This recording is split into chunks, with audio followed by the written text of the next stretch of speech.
Welcome back to the shop, everybody. This is Tool Blitz 2019, and you can thank Emma from Emma's Spare Room Machine Shop for that. A couple weeks back, I restored this old pump sprayer. Works like a charm, but I made this component right here, and I had to make it out of sheet metal. It was totally destroyed.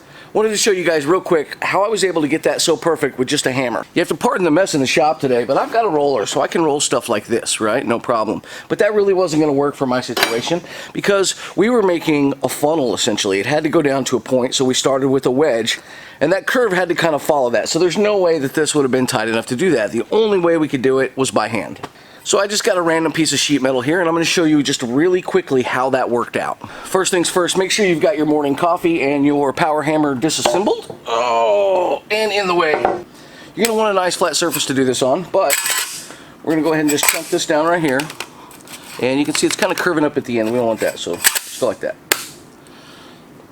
Okay, they're still flat down. What we're going to do is we're going to draw lines. We're just going to come in here and gently tap in a straight line. We want this to be as straight as possible, right, when we come in here, because what we're doing is we're spreading that metal at that point. It's just moving outwards on all sides equally. If we do it sideways, it's going to push the metal a different way. So it's very important that your hammer strike is nice and flat and flush, and you do a line.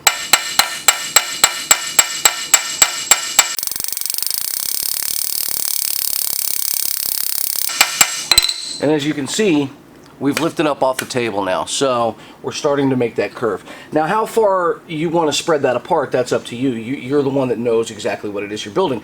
So if you're going tighter, you want to keep it a lot tighter.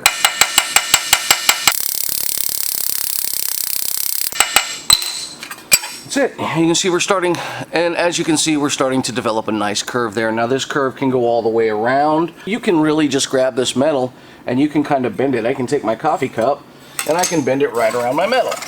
And this tip really isn't for that. I mean, that gives you a pretty good curve. This tip is for when you're dealing with very intricate parts where you have to manage every little bit of it. Hopefully this helps. Get over to Emma's channel and subscribe. I'll put a link in the description. Check out all the other awesome tips and tricks by all the other YouTube creators that are a part of Tip Blitz 2019.